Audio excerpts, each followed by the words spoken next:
Hey, what is going on? Dave here, and today I thought, why not talk some Mario Odyssey? First things first, if you haven't already, make sure you subscribe. I have lots of cool gaming stuff coming out for you guys, including more stuff like this. If you want to see more, do let me know in the comments section, and ring the bell notification icon down there. It will let you know when everything comes out. Normally, I never really follow E3, for all the years that it's been going on. I personally am not really that interested. This year, I was kind of curious about Mario Odyssey specifically. I usually miss the boat, especially with recent gaming trends. Like, I didn't get a Wii U. I was like, Mario Kart looks pretty great. Mario 3D World looks pretty sick. And I missed the boat on those games, and I don't plan on getting a Wii U just for those.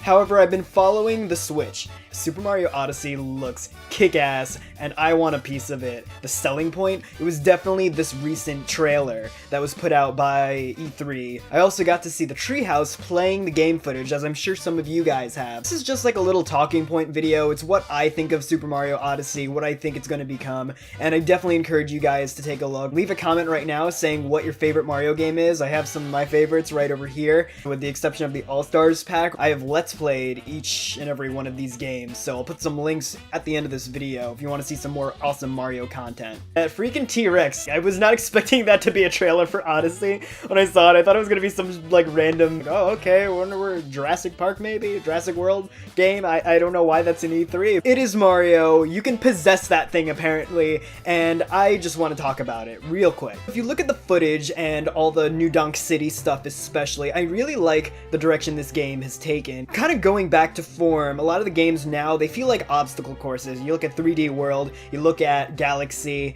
and it's really going back to its Sunshine and even 64 roots, where the 3D Mario genre is open world and expansive. If you look at something like Shifting Sandland from Mario 64, it looks so similar to New Donk City's level layout. Really expansive backgrounds that make the world feel so much bigger than it actually is. However, the level itself also lends itself to a pretty deep amount of exploration. You even have these little areas you can go to, like, I love this one. It's called the Bullet Building, and, guys, I'm a sucker for puns, Mario games gotta have puns, right? I really like this return to form that I'm seeing. Even Sunshine felt a little differently. It felt smaller. The levels were still open world, you could explore a lot. In each of the levels in Sunshine, you can see a different level sometimes depending on where you are. Like, you'll see it in the distance. That decision definitely gives scope to the diversity and geography of Isle Delfino, but it doesn't feel as big as the really expansive textures that outline the backgrounds that you found in Mario 64. Like, look at Wet Dry World. That world goes on forever, and New Donk City looks very much the same way. If you go to actual Manhattan, look at the skyline, it looks almost intimidating. And I gotta talk about this notion. Maybe it's because I adored Abe's Odyssey as a kid, but the fact that Mario can possess enemies with this cap. By the way, who's with me? Doesn't this cap seem kind of evil? I know it's a sentient hat, but first of all, apparently it's a top hat. Its original form is a top hat, and Bowser happens to be wearing a white top hat that looks kind of like it. I am calling shenanigans. This thing is devious. Or maybe it's just a devious little bugger like the Lumes in Mario Galaxy. I just like to be a contrarian. But in the trailer, you could see Mario having an all-out brawl with his Hammer Brother, and it looks hysterical.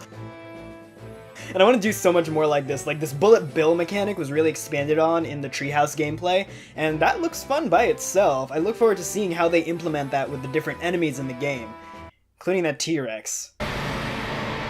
That'll be weird. I want to get really serious. Mexican Mario. You're my superstar. You're my superstar. You're my super. Yeah. Honestly, I love it. It's kind of hysterical to look at. And the fact that you can go to a shop in any of these worlds and buy, using their currency, culturally appropriate clothing. A local sombrero and poncho.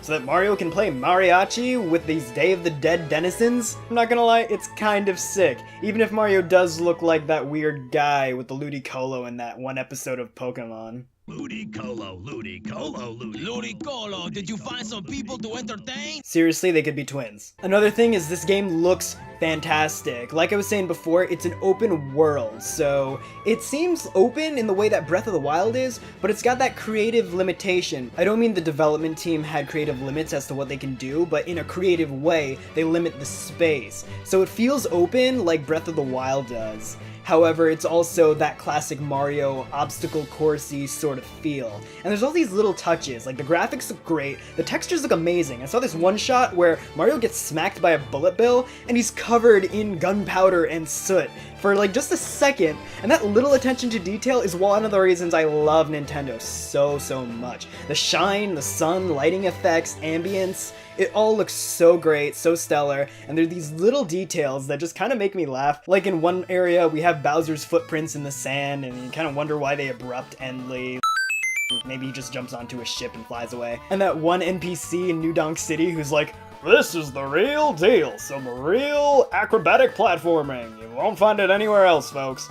It's those little things that make me giggle and harken back to the nostalgia that Mario has for me. My first game was Mario World, and I'm seeing a lot of that polish again. Speaking of graphics, let's talk about the sprite clashing going on here. It looks freaking fantastic. We got these retro murals, and you can jump into them and replay in platformer 2D style.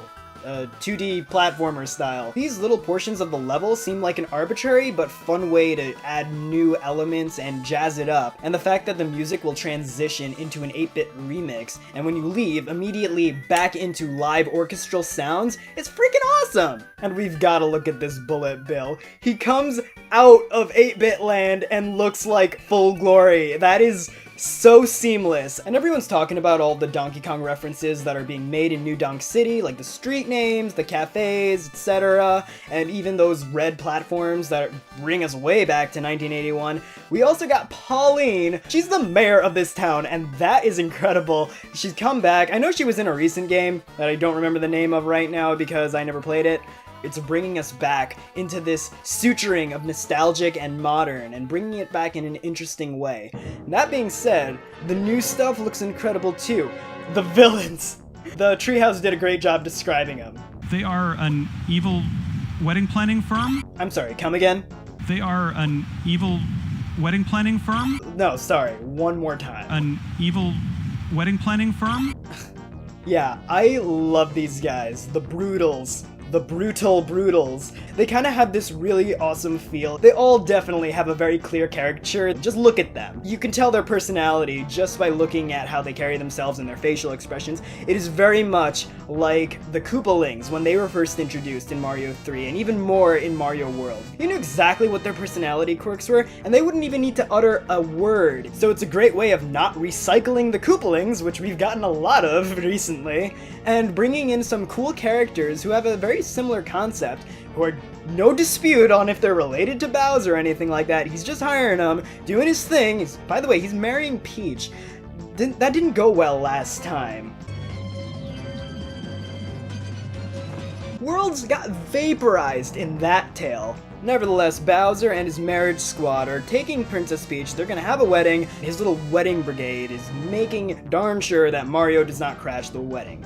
And they fight you! And according to the Treehouse, it's multiple times they're gonna be fighting you, which is great. First off, let's take a look at this boss battle. This is Harriet, and look how cute she is. Look at that sass. These boss fights look super polished, super well done, and hecka creative. For those of you guys who don't know, I love boss fights in video games, and these recurring bosses seem like they can just add more and more to them, and their personalities don't seem like they're gonna get old at any time in this game. Combining the engineering of the fights themselves with the aesthetics of this game, I think this is gonna be a truly satisfying experience, and I can't wait for it. But those are just my thoughts. I want to keep this video really short, so do comment below. I'm curious, what are your thoughts about Mario Odyssey? Are you going to get a Switch for it? Do you already have a Switch and you're going to pick it up? Or are you going to let this one pass because Mario does tend to repeat itself?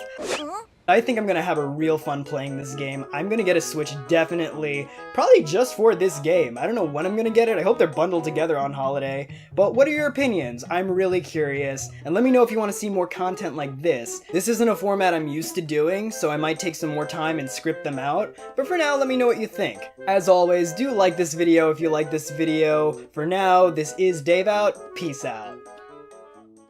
If you want to see the full Super Mario Odyssey trailer released on E3, click the link down below. On screen, you can see a lot of the different Mario playthroughs that I've done throughout time. Check them out! Catch you later!